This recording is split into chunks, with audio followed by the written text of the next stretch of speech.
Olá, sejam muito bem-vindos ao podcast Endomarketing Brasil. Esse é o nosso podcast sobre comunicação interna, endomarketing, gestão de pessoas e muitas outras coisas relacionadas. Antes de mais nada, ativa o sininho no Spotify e no YouTube para receber as notificações de novos episódios. Toda quinta-feira, um episódio novinho para vocês. O nosso assunto de hoje envolve habilidades de comunicação básicas, mas que a gente sempre tem a oportunidade de melhorar. Nós vamos falar sobre conversar e escutar. Para isso, nós estamos aqui hoje com a nossa convidada Vivian Laub. Ela é especialista em liderança e comportamento organizacional e criadora do método Vamos Aprender a Conversar. Vivian, seja muito bem-vinda. Obrigada, Cris. Uma honra estar aqui, um privilégio, e vamos lá bater esse papo sobre como a gente pode melhorar nossas conversas. Eu é que agradeço a tua presença aqui. Conta para nós, Vivian, um pouquinho da tua trajetória, como que tu chegaste nesse tema? Então, eu sou formada em Relações Públicas, né? Me formei em 84 na Fevale, em Novo Hamburgo. Fui professora da graduação e ao longo desses meus praticamente 30 anos aí no mercado, atuando com assessoria de comunicação em entidades de classe, CDL, Abicalçado, setor calçadista, setor da construção civil. Eu fiz muitas, por um bom período eu organizei feiras no exterior, levei os calçadistas brasileiros dentro de um programa nacional aí, apoiado pela Apex Brasil, junto a Bicalçados. Então, já são alguns anos de estrada, né, Cris? Conta um pouquinho disso para dizer que só em 2018, pela primeira vez, eu tive contato com esse tema que impactou muito a minha vida, que foi a comunicação não violenta. E eu entrei numa série de formações, né? Eu já tinha 2 pós-graduações e daí 2018 eu fiz essa de comportamento organizacional e liderança e me dei por conta o quanto tinha movimentado esse setor do RH, né? Que virou gestão de pessoas e nossa, estava tudo tão diferente, esses relacionamentos, a própria comunicação, imagino que eu estudei em 84, né? Hoje nem teria que fazer tudo novamente e hoje cada dia, né? Aprender uma coisa nova, porque o conhecimento está mudando muito rapidamente, né? É muito louco isso. Então, eu muito assustada com toda essa movimentação, realmente fui buscar várias formações entre 2018 e 2019 para dar uma atualizada, mas aqui realmente, sim, mudou, vamos dizer, dá até para dizer que eu fiz uma migração de carreira, né? Usando termos mais atuais, quando, então, eu, aos 55 anos de idade, né, resolvo mais uma vez iniciar tudo, novamente do zero, e querendo compartilhar muito esse conteúdo e esse aprendizado e tudo mais que eu venho estudando desde então. Então, desde 2018, a minha vida virou, né? E eu digo que hoje o meu propósito é compartilhar com as pessoas o que eu venho aprendendo, porque eu não sabia conversar. E esse acho que foi o grande susto que eu levei, porque vendo esse tema comunicação não violenta, num primeiro momento eu disse, puxa, esse tema não tem nada a ver comigo, eu não sou essa pessoa, eu não sou assim. E quando eu comecei a entrar, né, dentro desse estudo do Marshall Rosenberg, percebi o que ele queria dizer, né, com a comunicação violenta ou não violenta, eu fiquei realmente assustada e vi que eu era uma pessoa muito violenta e que muito dos meus conflitos, das minhas questões, até familiares, da maneira como eu me relacionava, tinham que ser revistas, né? E aí foi toda uma caminhada de aprendizado que iniciou com uma imersão em julho de 2018 em São Paulo, na Uniluz, Universidade da Luz, em Nazaré Paulista, um formador que estudou com Marshall Rosenberg, que é o Sven Freilich, ele é um alemão, mora no Brasil há muitos anos, e eu fiquei uma semana em imersão, então, nesse lugar maravilhoso, né, e saí de lá, assim, definitivamente tendo a certeza de que eu não sabia conversar e que nenhum de nós, de um modo geral, sabe, porque em nenhum lugar, nenhum momento da nossa vida, eu mesmo com 3 pós-graduações, nunca tinha tido esse conhecimento, né, que eu tive nessa formação. Voltei meio ano depois, fiz mais uma semana de imersão num curso avançado, e assim eu venho desde 2018 num processo de imersão contínua de aprendizado em escuta, em empatia, em comunicação, em comportamento, um pouco de neurociência. Bom, aí a gente vai para liderança, gestão de pessoas, aí fica... É muita coisa que tem para se aprender. E nos últimos tempos tu tens realizado, então, treinamentos com foco, me parece, em gestores. Conta um pouquinho mais para nós do que tu vens fazendo. Já em 2018, então, depois da minha primeira formação, eu já vi que era esse o caminho que eu queria trilhar. E na época, então, num formato presencial, a gente nem imaginava em tudo que viria pela frente. Até final de 2019, eu realizei já muitas capacitações, tanto em cursos abertos, muito com parcerias, por exemplo, com a Unicinos, Fevale, a gente que é daqui da região, né, as nossas universidades, muito cursos através deles, né, e aí já entrando em empresas. Eu gosto demais de todos os formatos de trabalho. Quando começou online eu me assustei um pouco, mas depois também já me apaixonei, né, porque hoje eu tenho alunos nos meus cursos abertos, né, Cris, eu tenho alunos do Tocantins, né, uma coisa louca, assim, até dos Estados Unidos, né, então, assim, é uma coisa que não tem fronteiras, né, quando a gente fala no online. Não é a mesma coisa que está presencial, mas a gente gera muita conexão igual, né, e chega nas pessoas, o que importa. Então, eu venho sim, essa é a minha proposta, e eu gosto de todos os formatos de trabalho, mas eu gosto muito de trabalhar com equipes e empresas. Quando as pessoas vêm de uma empresa e fazem meu curso aberto, eu sempre digo, olha, tu vai levar um aprendizado que é para ti, mas é muito difícil tu disseminar essa cultura, essa ideia, esse conhecimento, porque as pessoas precisam passar um pouco por um processo, por isso que eu chamo que é um método, né? Vamos aprender a conversar, porque a gente precisa realmente olhar para como a gente se comunica, e é difícil que alguém explique sobre isso se não tenha um conhecimento legal. Então, quando a gente consegue fazer formações em equipes, em lideranças, né, a gente vê claramente a diferença e o impacto que gera, né, no conhecimento que eles absorvem, vamos dizer assim. E por que a gente tem tanta dificuldade em escutar genuinamente?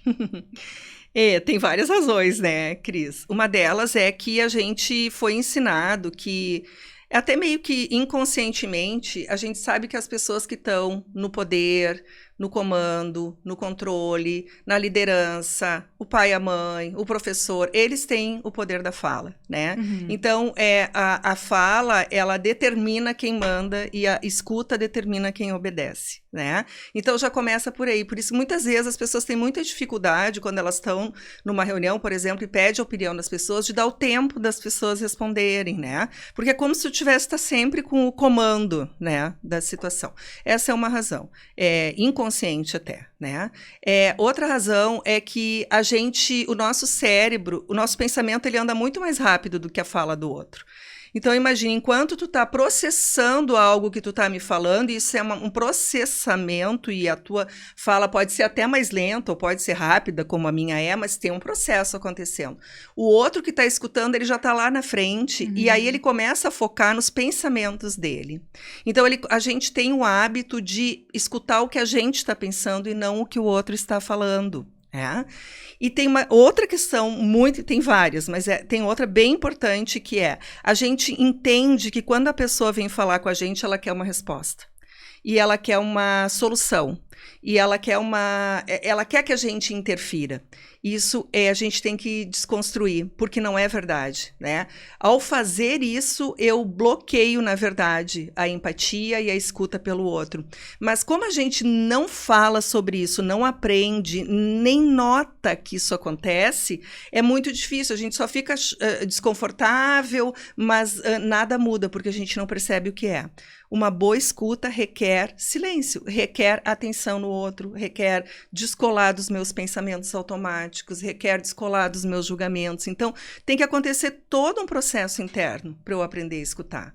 Não é fácil. E é treino, né? Provavelmente. Olha, é treino como qualquer coisa na vida da gente. Eu não sei, às vezes quando eu dou curso, sabe, Cris, as pessoas dizem... vou ter que morrer e nascer de novo. Eu digo, bom, mas quando a gente quer músculo, a gente vai na academia toda semana e não reclama. Quer dizer, reclama, né? Porque eu reclamo. Mas quem curte, né? Sim. Vai todo dia e acha o máximo. né? Então, assim, na verdade, o nosso cérebro, ele está disposto a modificar qualquer comportamento desde que a gente treine ele. A questão é que ele vai sempre pelo caminho mais rápido e automático, e o que dá mais alívio para ele. Então, como o que dá mais alívio para a gente é o que a gente está habituado em fazer, a gente responde rápido, a gente interrompe, a gente muitas vezes solta os cachorros, né? Não dá aquele tempo de processar, a gente responde sem nem ter certeza para responder rápido. Então, são todos processos que a gente habituou nosso cérebro a fazer e que hoje ele nos cobra seguir dessa maneira. Uhum. É meio que quando tu pega o carro e vai, e quando tu vê, tu tá num lugar porque tu vai todo dia e tu nem queria ir para aquele. Então, dá para mudar em qualquer momento. Isso a neurociência nos explica e é muito importante saber disso. Eu essa ideia de dizer, mas eu sou assim, não tem jeito, quem me conhece já sabe que eu sou assim. A gente brinca que isso é o show do preguiçoso, né? Porque eu nasci assim, eu cresci assim, não é verdade. Tudo a gente aprendeu, tudo a gente desenvolveu e tudo a gente pode mudar. Sim, e começa por tomar consciência disso, né? Então, essa é a grande questão e por isso que quando eu desenhei esse método, Cris, e ele é totalmente baseado, eu não inventei nada, eu só peguei uma série de conhecimentos que eu fui estudando e juntei num caminho, vamos dizer, que para mim faz sentido, né? E quando eu digo que a primeira conversa que a gente precisa aprender a ter é com a gente mesmo, porque a gente não sabe conversar com a gente, né? Em que momento do dia eu paro e reflito sobre como eu estou, como eu me sinto e quais são minhas necessidades atendidas e não atendidas. E aí vem toda uma questão da comunicação não violenta, né? Dificilmente a gente passa o tempo inteiro olhando para o outro, julgando o outro, vendo o que está certo, o que está errado do outro, né? Mas a gente dificilmente, por exemplo, consegue se expressar de uma maneira clara, transparente, autêntica, dizendo, puxa, isso aqui que aconteceu não foi legal para mim. Por isso e por aquilo, porque eu esperava, porque eu tinha expectativas. Então, a gente não tem esse processo de reflexão para quando for conversar com outra pessoa, contar sobre nós. Então, o que a gente faz porque está habituado? Eu vou contar sobre o outro. Tu fez errado, tu devia ter feito assim, isso aqui não está correto. Então, percebe que a nossa fala, ela vai sempre na direção do outro, como se ele tivesse que mudar para a gente ficar bem, né? Isso já começa, um grande erro, né? E aí, desconstruir esse pensamento já é um primeiro caminho que a gente precisa desenvolver. Por isso que a gente tem que aprender primeiro a conectar com a gente, né? Então, eu chamo o primeiro passo de autoconexão. E isso tem a ver com eu parar e perceber como eu me sinto diante das situações, o que eu preciso para ficar bem, porque é isso que eu tenho que contar para o outro. E tem uma questão também, eu acompanho alguns conteúdos sobre comunicação não violenta, tem uma questão de também ter compaixão consigo mesmo, né? Desse diálogo interno, ele não ser tão rígido, de tantas cobranças. Fala um pouquinho sobre isso. Claro. Quando a gente aprende sobre comunicação não violenta, né? O Marshall Rosenberg muito sabiamente trouxe duas figuras, né? Dois personagens para nos lembrarmos de como nós somos, né, na nossa comunicação. E ele usa, então, o chacal, né, o lobo, como a representação da linguagem violenta, porque o lobo ataca. É simples assim, e somos nós a nossa resposta rápida, né? Nas nossas ameaças, nas nossas punições, nas nossas quem é o culpado, né? Então, esse é o formato natural da comunicação violenta que está muito impregnado em nós. Nós somos potencialmente violentos e reconhecer isso é muito importante, né? E a gente reconhece quando compreende o que isso quer dizer. E ele usa também, então, a girafa, né? A girafa com o seu maior coração de todos os animais terrestres, né? Conectando com essa ideia da humanidade, né? Porque a gente se torna violento na comunicação, ou até em agressões físicas, né? Quando a gente desumaniza a outra pessoa, né? Essa é uma tendência natural. Se eu acho que o outro é um rótulo, que ele é um idiota, que ele é que ele não está contribuindo comigo, que ele disse uma bobagem, que ele é né? Então, quando a gente caracteriza o outro com rótulo, a gente fala com rótulo e não fala mais com ser humano. Então, aí é que está o momento em que a gente naturalmente, né, vai acabar se tornando violento. E a girafa, então, esse convite para a gente olhar para a humanidade das pessoas, que está relacionada às suas necessidades, né? que estão atendendo naquele momento, e também lembrar que ela tem aquele pescoço super alto, né, Cris? Que convite para a gente olhar para as coisas de um outro ângulo, né? Então, Marshall Rosenberg nos traz essas duas figuras muito simbólicas para a gente o tempo inteiro se convidar. Eu estou sendo chacal, eu estou sendo girafa. Por que eu falei tudo isso? Além de explicar um pouco sobre comunicação não violenta. Porque o chacal e a girafa, ele não é só com o outro, é com a gente também, né? Então, quando a gente está sendo chacal, a gente está automaticamente num processo de comparação, de acusação, né? De punição. Então, sempre que a gente está nesse pensamento, nessa fala, seja com a gente, ou seja, com o outro. Então, muitas vezes, quando a gente pega o chicotinho e começa, eu não sirvo, eu não dou para isso, eu sabia que não ia dar certo, eu não. Essa sou eu sendo chacal comigo, ou seja, eu sou violenta comigo também. E a girafa, o que é? A girafa é aquele convite da empatia, da curiosidade, sabe? E aí, aquela vontade, assim, de ser curioso mesmo. Tipo, puxa, o que eu fiz? O que foi isso, né? Por que será que eu tomei essa decisão? Isso aqui não foi legal, podia ter feito diferente. De que outra hora eu posso fazer? Então, essa autoempatia, que pode vir junto com a autocompaixão, que é esse olhar do, ok, eu errei, tá tudo bem, eu sou só um ser humano. E é a mesma compaixão que eu posso entregar pelo outro. Ok, ele é só um ser humano, né? E tá tudo certo, né? Então, traz muito alívio pra gente quando a gente se apropria adequadamente de todos esses conceitos e começa a usá-los em favor de nós e do outro, e das relações, né? E, além desse alívio, o que mais a gente pode citar de vantagens, né? Em exercer uma escuta mais atenta e verdadeira, uma conversa mais, como é que a gente pode dizer, menos violenta?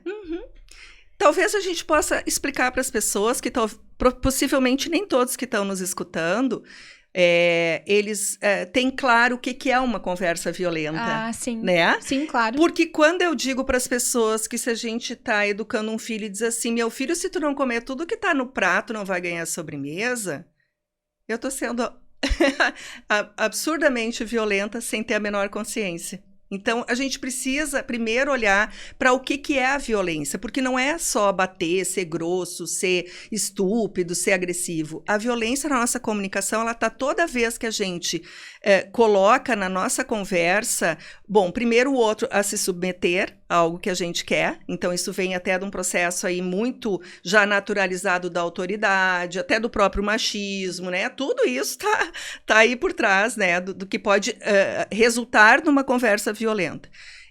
Tem essa questão do eu estou educando, né? É para o bem da pessoa, né? Então, assim, eu estou ensinando meu filho que ele tem que comer tudo que está no prato. Ok, mas ele tem que comer porque é saudável. Tem outros caminhos, né?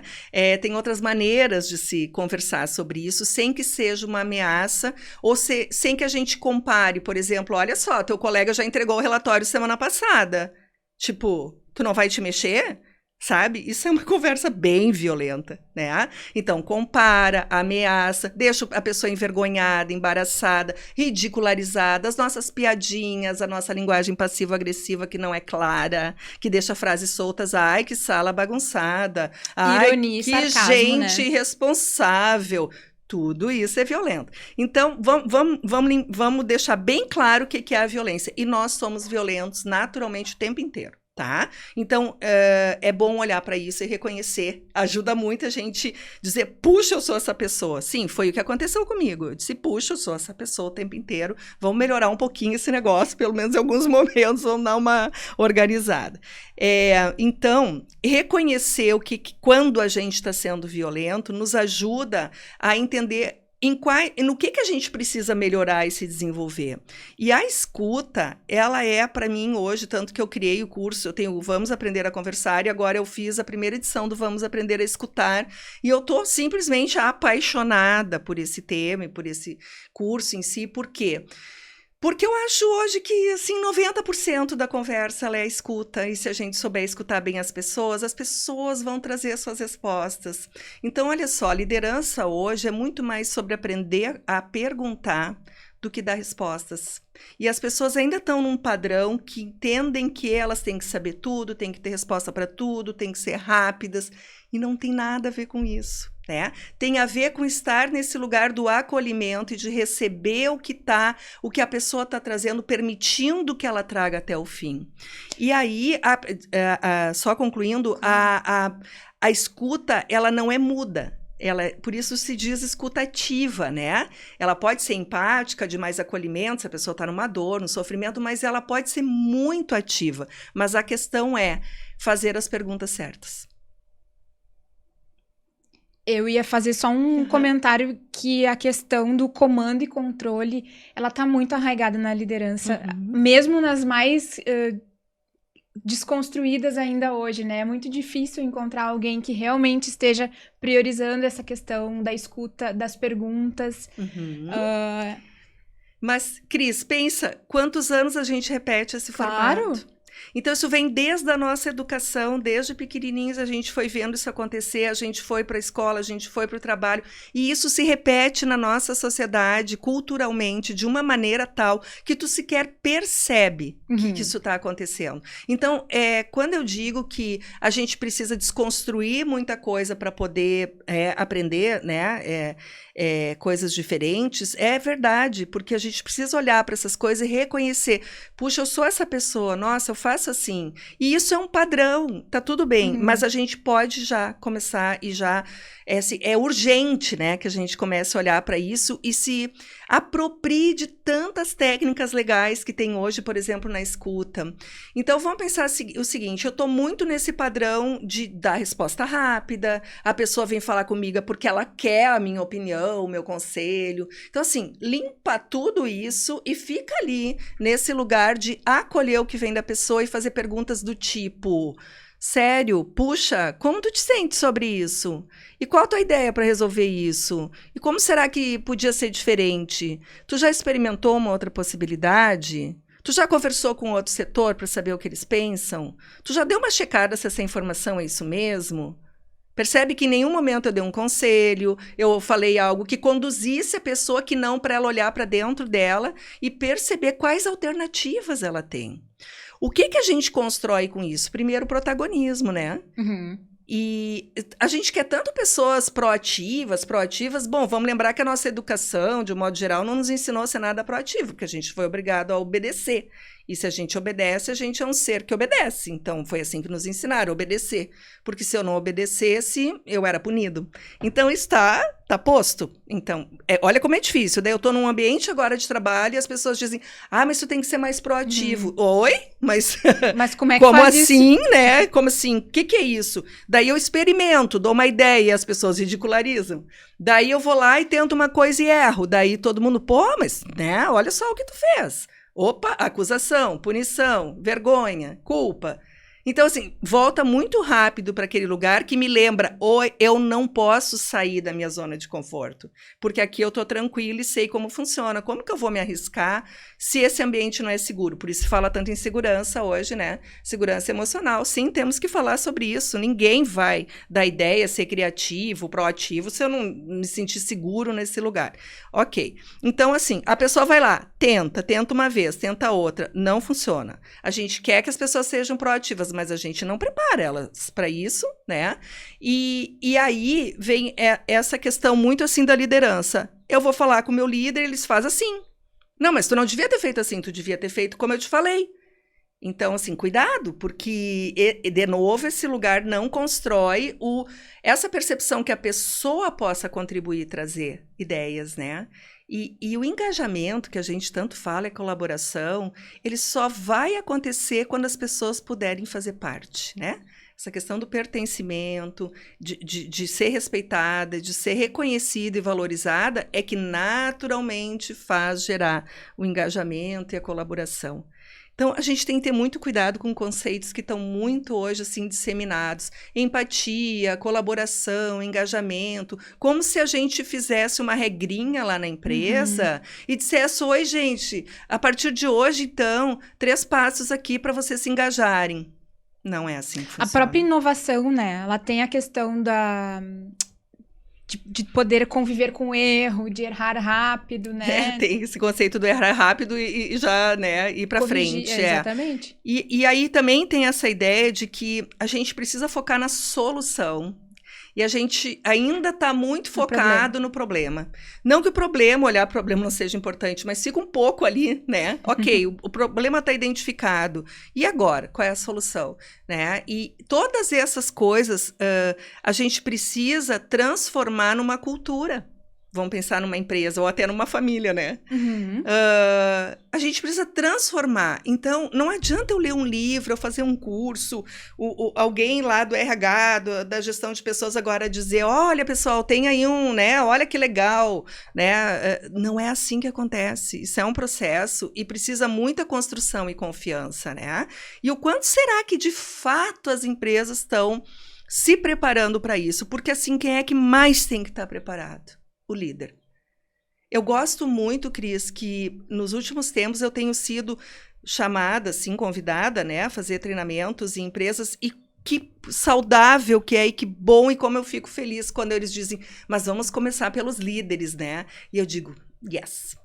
Porque assim, né? Não adianta mostrar certas coisas para as pessoas que estão em hierarquias ainda, né, inferiores, se depois a liderança não consegue sustentar. Inclusive, eu diria que o ideal é começar pela liderança mais alta, né? Porque ela influencia muito os demais e é um modelo principal de cultura da empresa. Isso. E aí eu sempre brinco, né? Eu consegui fazer isso numa empresa que começou assim o top, né? O CEO e seus colegas. E aí a gente foi fazendo todas as cadeias, né? Estamos quase na produção. E estamos voltando lá para o primeiro grupo, né? Trazendo mais olhares de escuta e tal. Sim. Quer dizer que essas pessoas mudaram? Não necessariamente, sabe? Mas elas têm hoje uma consciência, um conhecimento um pouco diferente. Agora, uma capacitação que foi dada resolveu? Não, né? Então, assim, tem que voltar. O que precisa, de fato, nas empresas é esse processo continuado, assim, de desenvolvimento, né? De autoconhecimento e desenvolvimento e da questão da cultura organizacional. Eu acho que ainda tem muitas empresas que dizem a gente quer fazer uma capacitação de comunicação bacana, assertiva, não violenta, escuta. E aí eu digo, ok, quantas horas? A gente pensou assim numa fala de umas 2 horas. Eu disse, ok. A entrega é de 2 horas. Ninguém vai mudar. Sim. Tá? Então, assim, vamos parar de brincar que a gente está treinando as pessoas, né? Porque a gente não tá. A gente está só cumprindo, fazendo checklist, colocando lá. Mas um foi, não, mas teve tantas porque eu quero participar do processo tal, eu quero aparecer em tal, né, como, ok, né, sou uma linda empresa para trabalhar. Mas, gente, vamos olhar de fato para o que está acontecendo. Será que a gente realmente está transformando a cultura e assim, os processos e tudo de maneira que as pessoas estão mesmo evoluindo, né? E até dando condições mesmo para essas pessoas poderem exercitar uma fala não violenta, por exemplo. Porque às vezes, dependendo do grau de pressão, do grau de cobrança, do volume de trabalho, é uma coisa que, né, um chefe cobra do de baixo, que cobra do de baixo e que vai cobrando de baixo. E a gente pode, se a gente for olhar para isso, com essa questão toda da pandemia, o trabalho aumentou, né? A gente sabe disso, já tem estudos. E esse novo formato aí online, enfim, né? Me faltou até a palavra. Híbrido. Ele é assustador em alguns momentos, né? A carga de trabalho que isso está gerando. Então, sim, Cris, tem todo um monte de condições aí que precisam, no mundo do trabalho, ser olhadas, né? Acho que tem muitos hoje, já tem muitas pesquisas, tem muitos estudos, muitas coisas que estão nos abrindo caminhos e tem, sim, empresas que estão focadas nisso de verdade. E eu acho que assim, a ideia é que isso vá andar para frente, mas não quer dizer que no instalar de dedos, né? Precisa uma transformação cultural muito grande, mas isso vai depender do quanto a empresa realmente investe nas pessoas. Independente disso, eu sempre acho que tem o seguinte, cada um de nós é responsável pela sua evolução. Então, e eu acho que tem alguns conhecimentos que a gente pode ir adquirindo para melhorar ali o nosso dia a dia, né? Digamos que nós temos um gestor que tem oportunidade de aprender, de evoluir nesse tema, mas se a gente começa abordando assuntos de uma outra forma ali, a gente vai influenciando o ambiente. Tu concordas? Com certeza. Então, eu sempre digo, gente, se vocês estão nesse curso, é porque esse curso é para vocês, né? Então, não fica agora pensando, fulano devia estar aqui, meu chefe devia estar aqui, meu primo devia estar aqui. Não. Esse é um processo de autodesenvolvimento, acima de tudo. Aprender a conversar e escutar faz bem para a pessoa. Faz bem para a gente, muda tudo, porque a gente se torna protagonista. Essa possibilidade, muitas pessoas às vezes não conversam, não resolvem conflitos, não entram, não dizem o que pensam, porque não tem estrutura para cuidar disso, não sabem como dizer, né? E assim, o que mais me encanta na comunicação não violenta é que ela te dá esse caminho. Ok, mas como que eu sou autêntico e não sincero? Né? Porque o sincero, ele diz, Cris, te liguei 3 vezes hoje. Não, sincericídio. Desculpa, o sincericídio é o seguinte, Cris, tu nunca atende telefone. Quando eu falo dessa maneira, qual é a sensação que tu tem? Cris, tu nunca atende telefone? O que tu vai me responder? Tu vai me atacar de volta, né? Tu vai dizer algo que vai te proteger, porque eu tô te atacando, né? Então, assim, entender que tem outra maneira de dizer isso, que é, Cris, te liguei 3 vezes hoje, tu não atendeu? E isso muda a tua resposta? Sim, tipo, eu preciso da tua atenção por tanto tempo por causa de tal motivo, né? Por que eu tô te pedindo isso? Aprender a dizer o porquê, falar na primeira pessoa, que é algo super importante. Eu me sinto assim. Eu me sinto frustrada, irritada quando tu chega atrasada. Porque a gente marcou isso aqui. Olha só, tem um estúdio aqui esperando. Tu chega irritado. Olha quanta coisa está acontecendo agora comigo. Eu tenho compromisso. O que eu estou pensando sobre a pessoa que não chegou ainda? Mas que pessoa descompromissada. Não dá para contar com ela, né? Não sei nem por que convidei, né? Então, meus pensamentos já estão formatando todo um olhar para essa pessoa, né? E a partir disso, eu vou conversar com ela. Então, quando ela chega, se eu tenho intimidade, né, mais com ela, eu já vou ter uma fala bem agressiva. Se eu tiver mais ou menos, eu talvez tenha uma passivo-agressiva. A gente marcou, né, esse horário, tu chegou atrasado. E eu não digo com clareza as coisas. Então, aprender a dizer com autenticidade. Eu fico frustrada, irritada, né, quando tu chega atrasado, porque para mim é importante cumprir com o horário. Então, uma necessidade importante, um valor importante na minha vida é pontualidade. Talvez para ti não seja, Cris. Então, entender as necessidades humanas, entender que o que nos move, todos os nossos comportamentos, eles acontecem para cuidar das nossas necessidades. Tu tá cuidando das tuas, eu tô cuidando das minhas. A gente só precisa saber quais são as tuas e quais são as minhas que estão sendo cuidadas. Então, o foco não vai para quem está certo e quem está errado. Não em quem tem que mudar, que o outro tem que mudar, que eu ganhei a discussão, que eu ganhei a briga. Não. É entender como que eu vou expressar com autenticidade e clareza para o outro, que é importante para mim, para que quem sabe fazendo um pedido claro para ele possa atender ou não. E isso vai iniciar um processo de diálogo. E o diálogo é uma construção. Então, aprender sobre essas coisas nos ajuda na vida. Na vida com a gente, a cuidar da gente, em primeiro lugar, a cuidar da gente e a cuidar do outro. E isso serve para quando a gente está se relacionando com qualquer pessoa, com os nossos pais, com os nossos filhos, com os nossos vizinhos, no condomínio, no trabalho. E vou te dizer que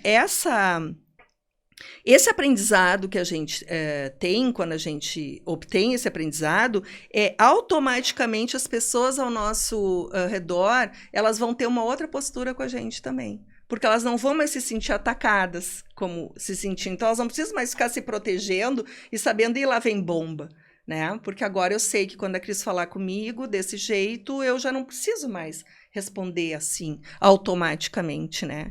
Então, assim, muda muita coisa e é uma responsabilidade nossa cuidar disso. Eu também sempre acho isso. Ok, a empresa, quando faz isso, ela tem uma intenção. Melhorar as pessoas, melhorar os processos, porque ela tem ali uma intenção. Mas e nós? Por que não fazemos isso? Cada um não cuida de aprender sobre essas questões, né?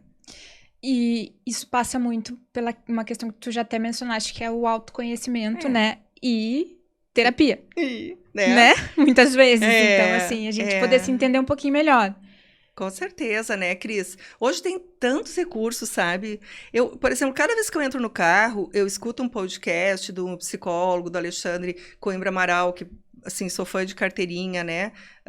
Cartas de um Terapeuta, fica aí a dica.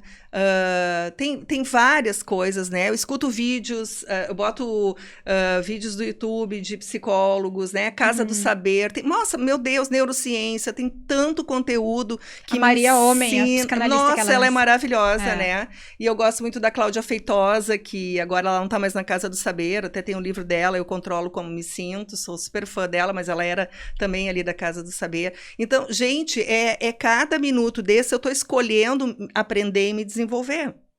Né? Eu sei que também é legal escutar música, que é importante, né? Um monte de coisas, mas escolham um tempo do dia de vocês, escolham conteúdos de qualidade para aprender. Tipo, as fichas vão caindo, né? A gente vai se percebendo. Nem todos têm tempo, recurso para fazer uma terapia, né? Sim, que sim. bom que pudessem. Mas quando eu fiz essa formação da comunicação não violenta, e eu escuto muito isso das pessoas, não é uma terapia, de maneira nenhuma, apesar de o Marshall Rosenberg ter sido doutor em psicologia, né? Mas não é essa a proposta dele. Mas quando tu começa a olhar para esses aspectos da comunicação, tu também faz um processo vamos dizer assim, de se reconhecer e conhecer o outro. Então, não é uma terapia, mas é muito profundo. É muito importante e muito bacana o resultado. A gente falou bastante sobre conflitos, e esses dias eu tava vendo até era um card no Instagram sobre a comunicação não violenta, e que falava que nem sempre o conflito ele vai ser resolvido da melhor forma da primeira vez, mas que existe uma caminhada. Isso. Fala um pouquinho pra nós sobre isso. Bom, primeiro que conflito a gente tem que desmistificar, né? Porque conflito é o que a gente vive o tempo inteiro, até com a gente mesmo. Vou comer esse chocolate ou não vou, né? Sim. Não é um conflito? Com certeza. E tá tudo dos bem. Maiores. O conflito ele nos conduz a olhar para algumas questões que a gente precisa resolver, né? E se essa questão envolve mais pessoas e não tá bem para ti, não tá bem para mim, a gente precisa aprender a conversar sobre isso, em primeira pessoa, o que não tá bem para mim, o que não tá bem para ti, eu vou te escutar, tu vai me escutar, e nós vamos buscar uma solução, foco na solução, né? Então, o conflito não tem nenhum problema, o problema é quando a gente quer ganhar o conflito, o problema é quando a gente quer que o outro mude em favor da gente. Quando num conflito alguém quer ganhar, isso vai se tornar um confronto. Né? Então tem que ter muito cuidado, porque a gente também foi educado a engolir sapo para não entrar num conflito. Engolir sapo é tão violento quanto soltar os cachorros. O que solta os cachorros se expressa de um jeito inadequado, mas ele se expressa. E o que engole sapo, ele não expressa o que sente, ele impede. Ele está sendo violento com ele próprio, porque ele não está se expressando, isso é uma violência com ele, e ele também impede que o outro saiba o que ele pensa, né? Às vezes a gente fica mais irritado com a pessoa que faz silêncio do que, né? Mas ok, isso não tem nada a ver com um consentimento, se dá por conta que nesse momento não é uma boa hora eu falar, ou o outro não está em condições de escutar. Então, isso é inteligência emocional. Eu olhar para a situação e ver eu estou tomado de emoções, o outro também não é uma boa hora, eu vou voltar outra hora. Mas engolir sapo não quer dizer isso, tá? Então, tá claro isso, né? São dois conceitos diferentes. Então, o conflito, ele é super saudável, necessário e deveria ser até, muitas vezes ele é até estimulado, né? Por exemplo, quando a gente está bolando uma campanha, né? Tu que vem aí dessa área também de comunicação, tudo, a gente se instiga até, né? Se desafia a trazer novas ideias, enfim, tá tudo bem. Ser o advogado do diabo ali. Isso, criticar. Né? Então, assim, tá tudo bem ter conflito, tá? Conflitos são pensamentos diferentes, ideias diferentes.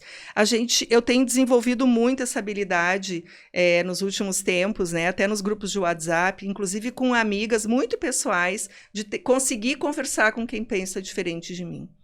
E eu acho que essa é uma grande coisa que vale muito a pena a gente observar, especialmente a partir de agora, né? Nesse mundo que a gente está aí todo polarizado, ou é esquerda, ou é direita, ou é vacina, ou é sem vacina, é tudo mega, né? Tudo ou 100, ou 880. Ou tudo ou nada, sim. Não tem nunca uma via de meio, né?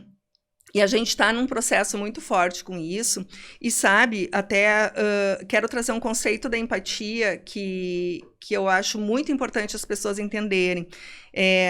Empatia não é uma coisa fácil, nem simples, e nem é só se colocar no lugar do outro. Empatia, na verdade, assim, é uma intenção de se desapegar daquilo que a gente pensa e julga sobre as coisas para acolher o que vem do outro. E não significa concordar. Né? Então, quando a empatia, ela também não é o maior bem da humanidade, né? Por sinal, ela pode trazer muitos problemas, porque com quem que a gente se empatiza? Com quem pensa como a gente, com quem se veste como a gente. Semelhante. Exatamente. Então, o que acontece com a empatia? A gente cria esses grupos de apoio, né? Onde a gente está grudadinho. E aí, o que a gente faz? Se torna violento contra o outro grupo que pensa o contrário de nós, né? Então, tá entendendo que esse conceito da empatia tem que ter um cuidadinho, assim, com ele, né? Porque, na verdade, a gente usa ele muitas vezes de maneira errada. Mas, assim, voltando, então, lá para o conflito, né? Trazendo esse olhar da empatia. A gente precisa aprender a conversar, sabe? A gente tem muita dificuldade com isso, porque a gente não sabe como se expressar, a gente tem medo que vá ofender outra pessoa, que ela vai ficar magoada, que ela não vai falar mais comigo, que, né, a gente tem tanto receio que a gente não consegue se expressar. Só que ao fazer isso, eu vou botando as coisas embaixo do tapete, e aí eu começo a usar essas nossas ironias, né, linguagem passivo-agressiva, e as coisas não ficam bem. Tem um livro muito legal, que é da Elisama Santos, que é Conversas Corajosas, né? O que a gente mais precisa é entender que as conversas não são fáceis. Como tu disseste, o diálogo ele é construído, né? E o diálogo ele não precisa estar pronto na primeira conversa. E tem mais, a gente pode mudar de ideia. Gosto muito do podcast do Alexandre Coimbra do Amaral, que diz que é um sobre conversas, e é uma conversa, ele traz uma história de um casal, mas o que ele fala serve para todos os nossos diálogos, ele ensina a gente como é esse processo do diálogo, e como a gente pode estar em transformação, e que o diálogo é sempre uma coisa em construção. Por que a gente, quando conversa, tem que sair, muitas vezes, né, tá tudo definido, tudo decidido, tudo, né, até quando a gente vai fazer DR, daí aquilo, não, mas vamos sair daqui com tudo resolvido, não é assim que funciona. A gente precisa aprender muita coisa, né, Cris, sobre isso. Sim. E não é que a mágoa vai embora da primeira vez também, né? Não quer outro dizer que... processo, né? E aí a gente pode olhar para esse olhar do que é até o perdoar, né? Muitas coisas na nossa vida a gente não vai resolver. A gente não tem como entrar lá na outra pessoa, fazer ela fazer diferente. O que já aconteceu, já aconteceu. Então, como que a gente escolhe olhar para isso? E aí, às vezes, se a pessoa faz terapia, ela até encontra um recurso de ir se esvaziando, né? Mas a gente também pode ir se esvaziando, às vezes batendo um papo com um amigo, desabafando com alguém, entendendo que isso ali é uma coisa que a gente não vai, muitas vezes, conseguir resolver. O que a gente pode deixar aí a dor, né? Então, esse é o processo do perdão, na verdade, né? Que perdoar o outro não é desculpar o outro do que ele fez, mas sim nos aliviarmos de ficar sentindo aquela mágoa, aquela dor. E mesmo dentro de uma empresa, né? A gente, na nossa carreira, entender até que ponto a gente fez o que era possível e o que era nosso papel para resolver uma situação, para evoluir ou para resolver conflitos, enfim. E quando que realmente chegou o ponto de se tomar uma outra decisão, né? Sim. Dentro de uma empresa, tem várias coisas que a gente precisa olhar aqui, que é o seguinte, o que é lembrem sempre dessa frase, isso é o que era possível para mim nesse momento. Porque eu sou uma pessoa em transformação, né? Eu não posso exigir que todas as pessoas tenham o mesmo grau de maturidade, de educação emocional, de conhecimento, né? Então, muitas coisas que a gente vai vivendo ao longo da nossa vida pessoal e profissional são um processo, né? Então, naquele momento foi isso que eu fiz, era o que eu tinha condições de fazer, inclusive muitas vezes emocionais, né? Então, às vezes, sei lá, eu disse uma bobagem, eu gritei, eu não entreguei, eu procrastinei, não sei, eu tomei uma decisão que depois eu olhando até fico com vergonha, né? E esse processo da vergonha é outro muito legal que a Brené Brown traz pra gente, né? Em A Coragem de Ser Imperfeito, que é bom a gente também falar um pouco sobre isso. Então, assim, quando eu entro nesse lugar, eu começo a entrar naquela zona da punição, né? Daí eu sendo lobo comigo, um chacal me chicoteando. E aí, esse reconhecer, assim, a minha humanidade, a minha impossibilidade de ter feito naquele momento de outra maneira, né? Mas poder falar sobre isso, né, Cris? Porque muitas vezes o que acontece? A gente não tem esse espaço até para reconhecer e poder conversar com confiança com alguém, de maneira que a pessoa acolha que era isso que eu podia fazer, né? Que mesmo que eu não tenha feito certo, não quer dizer que eu não sou uma pessoa certa, né? Que não pode fazer certo das próximas vezes. Exatamente, né? Esse é o problema do rótulo, é quando a gente olha para a pessoa e rotula ela de algo como se ela fosse inteira, assim. Por isso, é muito importante a gente olhar para as situações e dizer, nessa situação... né? Aqui isso aconteceu, então, quando tu chega atrasada, não é tu que é irresponsável, sabe? Não é crise, tu é irresponsável, não.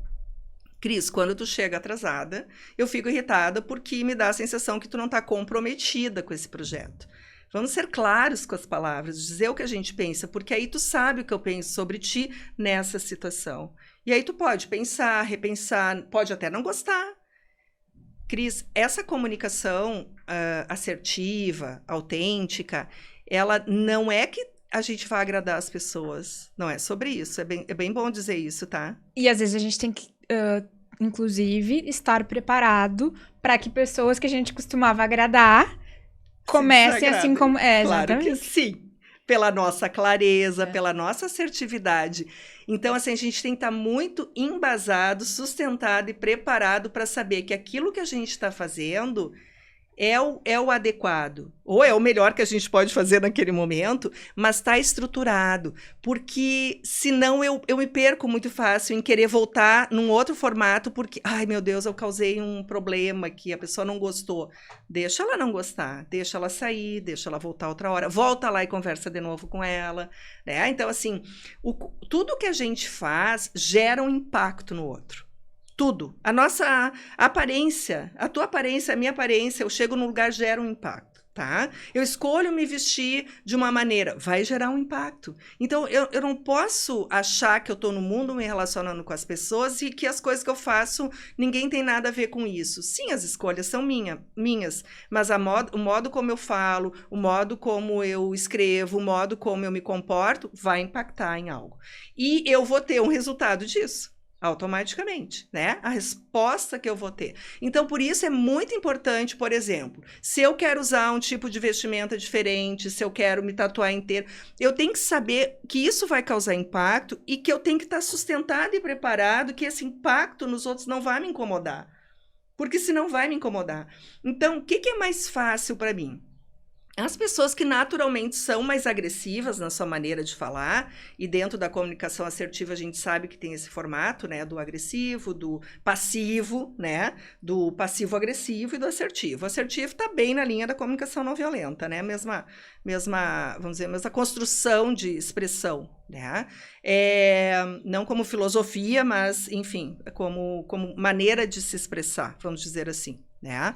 E a pessoa que é agressiva, ela sabe que ela gera esse impacto. E ela, às vezes, não quer mudar porque está confortável para ela e que está tudo bem. Né?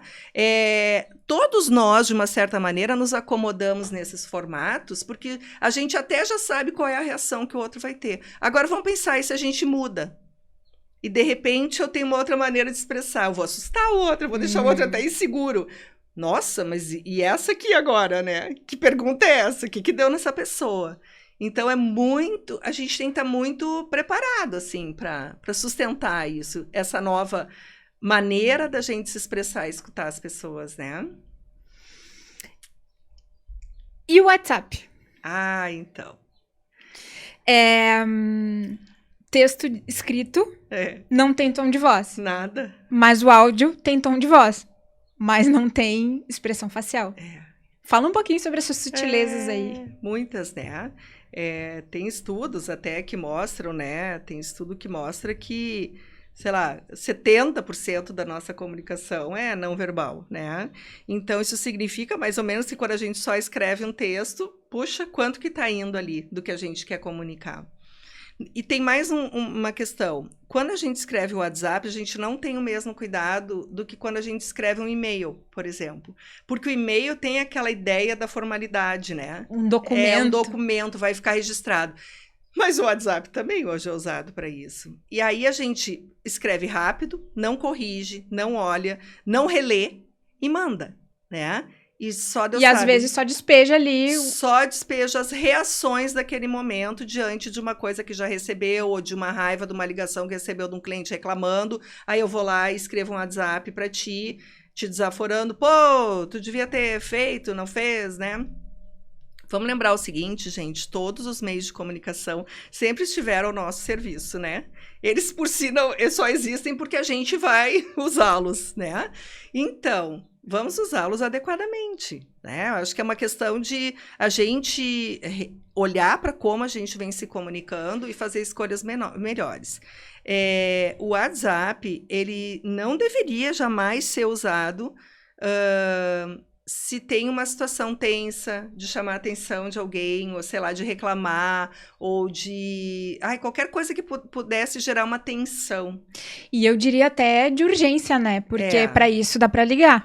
Então, quando a gente liga, a gente tem os dois falando ao mesmo tempo. Isso também é importante, né? Porque agora a nossa mensagem tá mais ou menos assim. Eu mando uma mensagem no WhatsApp, é como se a pessoa estivesse no telefone me respondendo. Não é verdade. Eu não sei nem quando a pessoa vai ver. Quantas pessoas às vezes vêm e não pode responder e depois fica lá para trás? Eu hoje respondi um áudio que a pessoa me mandou ontem. Eu lá pelas tantas lembrei, puxa, eu acho que alguém me... Aí eu fui lá para baixo e... Nossa, não respondi. Isso não é intencional, né? Esses dias um amigo meu disse assim para mim, olha aqui, ó, mandei esse WhatsApp, a pessoa ainda não me respondeu. Silêncio diz muito. Eu disse, não diz nada. Não diz nada.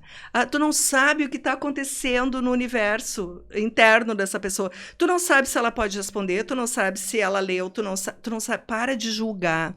O problema é que a gente julga. Quando vem aquela mensagem no WhatsApp, eu leio como eu quiser.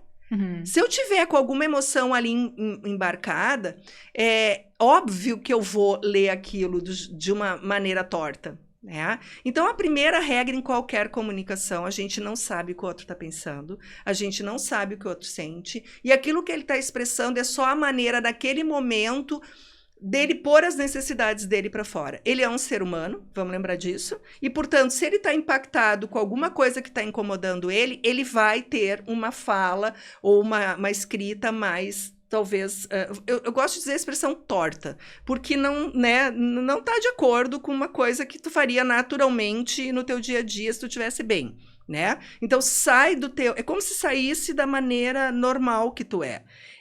Só que a pessoa que está recebendo isso, ela também tem essa responsabilidade de aprender a ler e receber. Aprender a conversar, Cris, não é só sobre aprender a falar. É aprender também como eu recebo dos outros, né? Que histórias eu estou contando para mim sobre essa mensagem que eu estou lendo.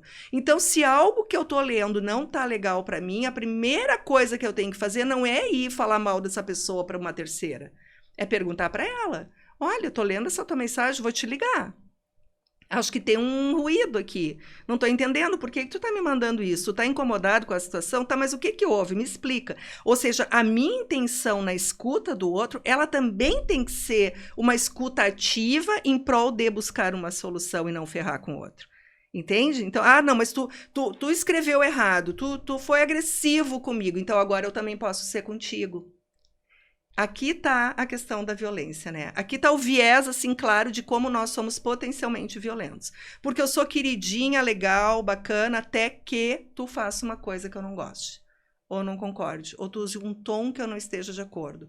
Ou que tu me olhe com um olhar que eu não... Aí pronto, agora eu já justifico que eu também posso ser assim contigo. E essa é a hora que eu me torno tão violenta quanto aquele que eu estou criticando por ser violento. Não, mas a culpa é tua. Não fui eu que fiz. A culpa é... Olha como a gente justifica. Agora tu passou do ponto. Não, mas isso aí já é mimimi. Essas são as falas nossas características para justificar quando nós ali para frente nós vamos nos tornar ameaçadores, vamos comparar, vamos julgar, vamos condenar, vamos punir, né? Então, assim, é muito interessante esse nosso processo e reconhecer isso é fundamental para ter mudança, né? Então, voltando para o WhatsApp, gente, o WhatsApp é um grande serviço ao nosso favor, se a gente souber usar. Cuidem o que vocês escrevem. É melhor ligar, é melhor chamar, é melhor falar pessoalmente. Sim. Cada situação tem uma situação, sabe? Não tem uma regra. O WhatsApp só pode ser usado para... Não. ser delicado, isso. Né? Ser delicado, dá uma ligada, acha um jeito de encontrar a pessoa. Isso, mostra a tua sensibilidade, o teu cuidado. E aí é o seguinte, combinou, fez reuniãozinha, combinou, escreve aquele e-mail bem seco, tranquilo, botando, olha, decidido isso, fulano vai cuidar daquilo, né? Pronto. Agora não me escreve e-mail de 3 páginas que ninguém vai ler, com 50 pessoas copiadas que ninguém está entendendo para quem é o e-mail. Sabe? Tem muita coisa hoje que a gente precisa olhar e dizer, mas faz sentido isso? Então, as empresas reclamam muito disso, mas são processos que a gente pode melhorar. Faz uma reunião e combina. Tudo isso que a gente está falando, claro, se aplica muito ao universo do trabalho híbrido, né? Uhum. Mas tem alguma outra peculiaridade desse formato de trabalho que a gente possa comentar? Quanto mais eu estou vendo estudos e pesquisas sobre isso, né? Eu gosto muito do pessoal do Futuro das Coisas, não sei se recomendo até acompanhar. Não vou me lembrar agora o nome da CEO desse projeto. É muito legal. O Futuro das Coisas? O Futuro das Coisas. Eles trabalham só com conteúdos e já tem cursos e tal, muito focados no que está acontecendo Lília agora. Porto? Lília Porto, exatamente. Ela é fantástica. Eu já vi vários conteúdos e aulas, enfim, fica a dica. O que eu participei até de um encontro que eles fizeram de 3 aulas agora pelo YouTube, trazendo dados sobre isso, sabe, Cris? E é muito incrível o quanto cada vez mais fica claro o seguinte, né? Eu vou trazer um para destacar que eu acho importante. Se já é difícil para um líder gerir equipes e fazer com que essas pessoas se sintam acolhidas, pertencentes, né, em segurança, para poder dar o seu melhor, quando se trata do híbrido, ou só, né, do formato ainda que a gente estava só no online ali, isso tem que ser muito mais cuidado. E é diferente. Então, as pessoas tiveram muita desconexão durante a pandemia. Inclusive, várias empresas que eu tinha feito já trabalhos, eu voltei para reativar as conexões, porque estava todo mundo perdido. Impressionante. E o que tem acontecido? Não há um programa, não há um cuidado, não há uma capacitação da liderança de como cuidar dessas pessoas nesses novos processos. E é diferente. E elas têm que ser cuidadas. Até porque é tudo muito novo, né? Para todo mundo. Muito novo. E elas têm que ser cuidadas com mais carinho. Sabe por quê? E aí vamos pensar no híbrido. Eu e tu estamos lá na empresa. E a gente está lá numa reunião. E aí alguém entra, então, né, através do online aí. Essa pessoa não tomou cafezinho antes com a gente. Ela não bateu aquele papo antes de iniciar a reunião. A gente não viu como ela tá, né? E ela entra direto nessa reunião. Será que ela tá na mesma vibe que a gente? Será que ela tá Será que ela tá se sentindo incluída nesse momento? Uma vez que a gente está até aqui soltando piadinhas, já o que a gente fez há pouco, comentou. Não, né? Então, esse cuidado de inserir, incluir essas pessoas, da liderança ter momentos com essas pessoas, né, de encontro só para saber como elas estão no processo, de talvez no início das reuniões fazer uma rodadinha rápida, oi gente, tá, vamos alinhar do que a gente estava falando, né, vamos fazer um alinhamento, como vocês estão chegando, faz um check-in, tem tanta ferramenta legal, ai, mas que perda de tempo, não, gente. Não é importante. Não é. Aí vem toda essa coisa do mundo aí agora da exaustão, né, e de se retomar todo esse olhar para essa questão do trabalho que tá demais, né? As pessoas estão extremamente adoecidas e isso não leva a lugar nenhum, né? Esse excesso que a gente está vivendo na nossa vida de não trabalho, leva a lugar nenhum positivo, né? Não, leva a um lugar bem ruim, né? Que a gente já sabe que é depois, e não é à toa que a síndrome de burnout já é hoje uma doença de trabalho, porque, né, é isso que a gente está causando nas pessoas. Então, vale a pena? Quanto custa isso, né, para uma empresa? Será que a gente não pode capacitar melhor as lideranças para terem mais cuidado, estarem...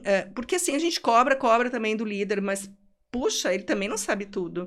Ele também é essa mesma pessoa que até há pouco tempo não né, tá vivendo uma situação que nunca viveu na vida. Então, de novo, né, cuidado, empresa, porque tem que instrumentalizar essas pessoas, né? E tem tantas opções e recursos, enfim. Mas, voltando à tua pergunta, o cuidado tem que ser maior ainda nesse formato. Não é mais fácil, é mais difícil. Então, não pode normalizar coisas que não são iguais e normais. Não é normal isso, né? Não é assim que a gente sempre trabalhou. Não é assim que a gente está habituado. Então, tem que encontrar formatos de como cuidar mais, incluir, inserir e ter conexão com essas pessoas. E como tudo é um aprendizado. Tem que ir atrás da informação e colocando em prática e evoluindo, né? E às vezes tem que construir junto. Sim. E aí é o outro problema que a gente faz. Por que a gente tem que se reunir e dizer, bom, agora a gente decidiu que vai ser assim? Por quê? E se a pessoa pudesse trazer uma contribuição? E como é bom para ti, Cris? E como é bom para mim? Então, saber também das pessoas, mas como tu prefere que isso seja? Né? Até na hora de dar o feedback, muitas vezes as pessoas vão lá com tudo já pontuado e tal. Bota fora esse negócio, senta com a pessoa, olha nos olhos e diz, e aí? Me conta. O que tu acha em relação a essa situação que aconteceu? Como tu te sentiu? O que tu acha que faltou? O que podia ter te apoiado? Poxa! Será que essa conversa não vai gerar muito mais resultado e cuidado mútuo do que chegar com uma lista de coisas que tu tem que mudar? Podia, né? A gente podia experimentar outros modos, né, de fazer as coisas. Sensacional, Vivian. Estamos chegando ao fim do nosso episódio. Sério? Nem vi. Sim, passou voando. Tu tens algumas dicas aí pro pessoal que quiser aprofundar o assunto? Bom, eu tenho um monte de livros que eu indico, né? Até trouxe aqui só 2, vamos dizer, que são base, assim, que eu entendo. Bom, um deles é o nosso livro base, né? A Bíblia, né? Tá aqui, a Bíblia da Comunicação Não Violenta. Mas eu vou contar uma coisa para vocês, tá? Quem nunca leu nada sobre isso, às vezes ler esse livro pode até assustar um pouco. Tem vários outros livros que já tratam desse assunto de um jeitinho mais... trazendo, assim, até para questões do dia a dia, né? Mas aqui está a Bíblia, né? Aqui nasce, o Marshall Rosenberg ele viveu lá nos anos 30, nasceu, né? Lá pelos anos 60, então ele fez toda essa formação e esse olhar para entender como que a nossa comunicação impacta na vida das pessoas de um modo violento ou compassivo, tá? E aqui tem uma outra pessoa que eu adoro, que é a Elisama Santos. A Elisama Santos é uma baiana, agora ela mora em São Paulo, tá? Ela hoje Educação não violenta. Por que eu trago isso, né? A Elisama Santos, ela cunhou esse termo da educação não violenta quando ela teve filhos. Ela tem filhos ainda criança, um ainda está meio entrando na adolescência. E ela decidiu que ela não ia educar os filhos de um modo a partir da base que a gente tem da punição e da recompensa. Né? Então, ela queria transformar essa educação e ela usou a comunicação não violenta. Né? Ela usa toda a base da comunicação não violenta para construir e ela ressignifica a nossa educação. Então, quando a gente lê esse livro, a gente entende como a gente foi educado e como a gente continua preservando esses conceitos, esse modo de educar e de pensar sobre as coisas. Então, esse livro é muito transformador, mesmo para quem não tem filhos, né? É importante a gente ler. Mas ela não escreveu só esse livro. Como eu disse, ela escreveu o livro Conversas Corajosas, né? Porque Gritamos. Então, ela tem um canal no YouTube fantástico, com muitos vídeos. É o que eu digo, o conteúdo tem de sobra, gratuito, né? Vamos colocar o link na descrição. Ela é hoje...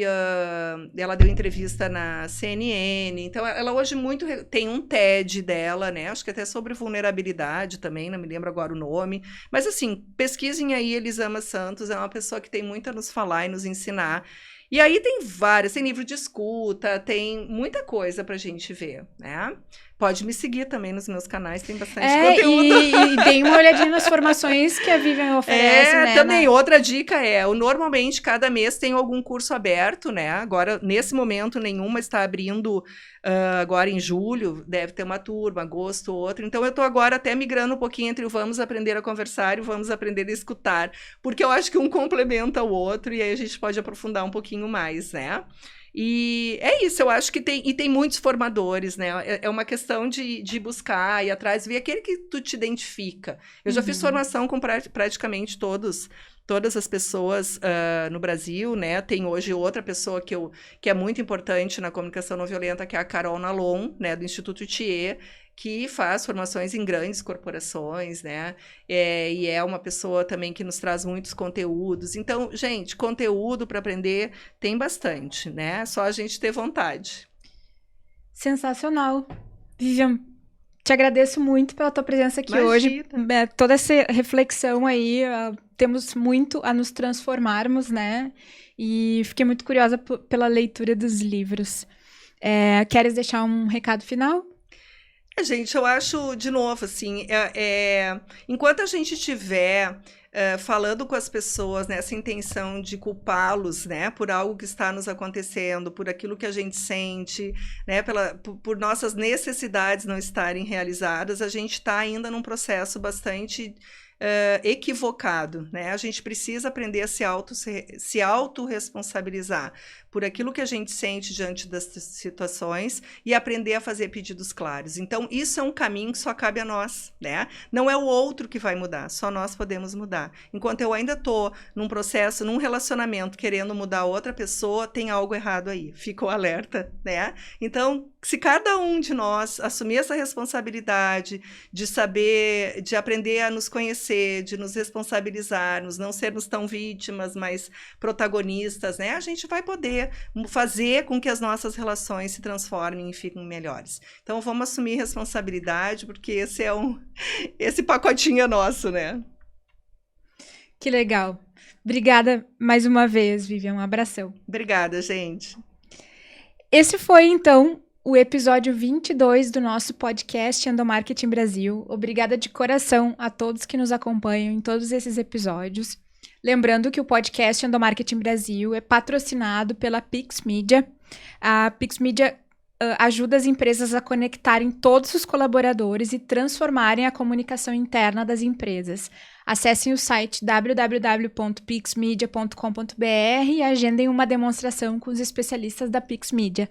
Um abraço e até a semana que vem.